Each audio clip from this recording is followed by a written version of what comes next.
Oh, hi there. Mr. Fox here. Today I'm going to be reading snippets out of Chapter 8 when Titanic left Cherbourg, France on her maiden voyage. I hope you all enjoyed the little short video, and I will be doing this every day until the sinking on April 15th of 1912. Wednesday afternoon, April 10th of 1912. The White Star Line had been using Cherbourg as a port of ready access to the continent since it began using Southampton as a port in 1907. Cherbourg has an outstanding deep water harbor and a prime location, which is only 75 miles from Southampton, which would probably take a long time back then by carriage. What Cherbourg did not have was docking facilities for such large passenger ships. Consequently, Titanic had to anchor about a mile offshore. To overcome this problem, the White Star Line used tenders to ferry passengers out to the ship from the passenger terminal on the shore. Built at the same time as the Olympic in Holland and Belfast shipyard, actually steaming along with Olympic on her sea trials, because they were also on their steam trials as well, were the Nomadic, which is still with us today, and the Traffic. The White Star Line's two newest passenger tenders, they had been built specifically for use of Cherbourg, strong wind.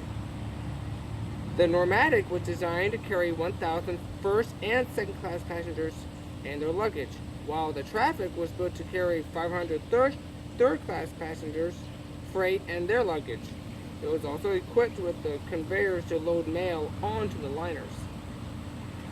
About the same time that the first class train was leaving the Waterloo station in London for Southampton, another train was leaving Paris, bound for Cherbourg, carrying the 274 class first, second, and third class passengers destined for an afternoon rendezvous with the Titanic. At 3:30 p.m., about 6 hours after leaving Paris, the train pulled into the Gare Maritime Station in Cherbourg. The passengers were notified that because of the near collision with the New York and Southampton, the Titanic would not depart at 4:30, but instead would leave for at least another hour. She sadly would leave at 6:30. Again, that was just delay after delay after delay after delay the Titanic had. Most of the 102 third-class passengers were immigrants from the eastern countries such as Syria and Croatia. A few could read or understand English or French. Normally they would have been routed through a Mediterranean port. Sorry about that. But for some unknown reason, they had instead been routing through Cherbourg onto the first available ship, which was, of course, the Titanic.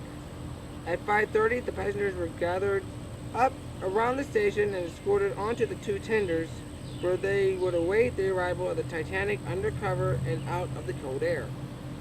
Now 2 hours behind schedule at 6:30, the passengers watched Titanic slowly into the harbor. Everyone commented on what a beautiful sight she had made with her lights. On the last glow of sunset appeared behind her.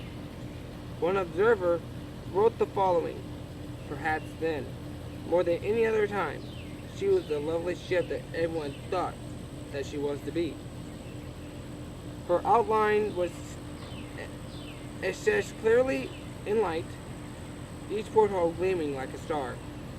The trip across the English Channel had taken more than 4 hours, steaming at 15 knots.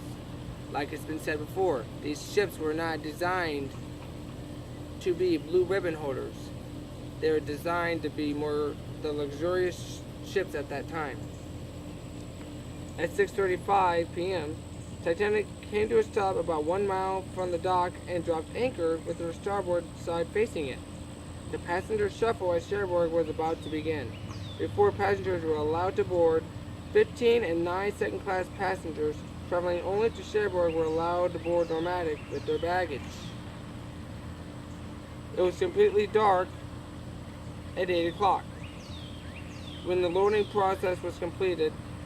In 9 minutes, the 274 embarking and the 24 departing passengers, or the 24 lucky passengers, have been taken care of, and at 8:10, the Titanic got underway. The ship and all aboard were now heading west into the night, across the English Channel again to make the next and last port call at Queenstown, Ireland. That sounded so bad, I'm sorry. At Queenstown, Ireland, the following afternoon. Titanic was 2 hours still behind schedule. Like I said, this was, like I said earlier, sorry, this was just a delay after delay after delay.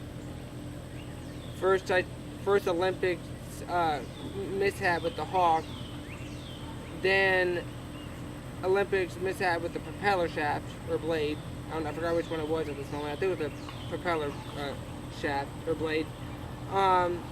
They just kept putting Titanic's schedule off and off and off, or they kept extending it. My bad. They kept extending it, and then she just kept getting hours behind schedule. In my opinion, would have the delays not happened, it may have hit the iceberg. Only God only knows. But like I said, I'm sorry the way this video turned out to be. This is my first time reading a book in front of a camera. But I'll try to do better next time, or tomorrow. And like I said, I'll try to do better tomorrow. And April 15th, if I start to choke up because I'm reading out of this book, you have to forgive me, because the Titanic disaster was just horrible. Like I said, until tomorrow night, I hope to see y'all in the next video. Godspeed.